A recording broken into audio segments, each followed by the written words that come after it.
Conflict analyst Hisham Al-Omeisy, who joins me also from Washington, D.C. Thank you for being with us on the program today. So we got a stern response from the IRGC saying that they are going to be the ones that will decide when this war ends. How do you read into this response?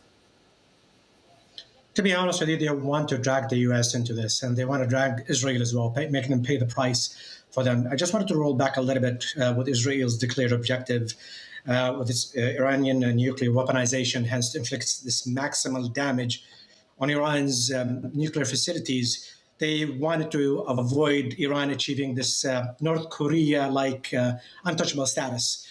But in reality, it's become obvious that they wanted to degrade Iran's military capabilities. They wanted to curb Tehran's influence, if you will, across the Middle East and its ability to project power, including in Syria, in Lebanon, in Iraq, in Yemen. They also wanted to reduce Iran's missile stockpile and limiting its capacity to retaliate or arm those allies in the previously mentioned regions. They wanted to destabilize the regime by weakening the Islamic Republic's foundation, by pushing it toward strategic isolation and internal unrest. They essentially just wanted to take Iran off the chessboard, which is not attainable, but Israel wants to aim for long-term regional dominance and freedom of military action. Iran, knowing now that they've dragged in the US and Israel into this quagmire, they will not let them off the hook that easily. How long do you think it will be until Trump steps out? Because Trump had said ending this war would be a mutual decision with Netanyahu. Do you think that the two leaders are on the same page at the moment? I doubt it, to be honest. They have different divergent objectives. Destabilizing, limiting Iran's influence has not been achieved yet. But everybody's realizing, especially advisors here in the US, are realizing they're stepping into quicksand, this quagmire. They're actively looking into an exit strategy by saving face as well. And this is one of the reasons why Trump today said it's about the Strait of Hormuz. They want to protect a passageway for the oil, where almost 20% of the global oil is passing through. So it's shifting objectives where they can claim one way or another a victory that is going to save face. Yeah, I mean, the IRGC had said that they will continue to obstruct the production of oil as long as the U.S. and Israel continues to attack Iran. How long do you think that Iran could sustain this for? For a very long time. They've gotten really good at it. This is not their first rodeo.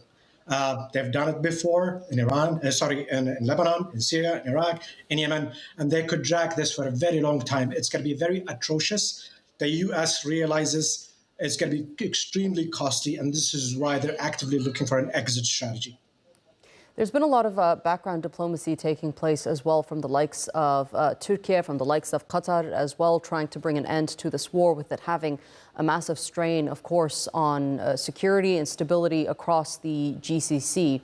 All countries that Trump does business with, that wants to have good relations with. How much leverage, though, do you think these GCC states have at this point to reel Trump back from this war? They do, actually. They have very significant leverage. And this is one of the things for the GCC country not joining the offensive. They understand that this is going to be quite costly. It's the bottom line is the economy, it's business. And they've been lobbying intensively here to end this war, because with each day dragging, they're losing billions. And Iran, they were smart throughout their strategy. By hitting the GCC, they raised the cost of war. So instead of them asking for the war to end, they're forcing the GCC countries to lobby for the end of the war. And I finally want to get your thoughts on the new supreme leader, Moshtaba Khamenei, who is thought to be a hardliner, more of that than his father. Trump completely has disregarded his appointment. He has said that he's disappointed. Again, saying that a new leadership needs to be in place in Iran. What message do you think Trump is trying to send? Well, it's more about what Iran's message that they're sending by appointing him. It's a slap in the face. It's basically they're entrenching themselves. They're basically telling the US and the others that we're not going to change or shift course In fact, the attacks have further galvanized us. We have this even a more hardliner being in power right now, and expect a more extreme policy from Iran. Okay, Hisham Al-Omeisy, thank you so much for being with us here on TRT World and sharing that analysis with us.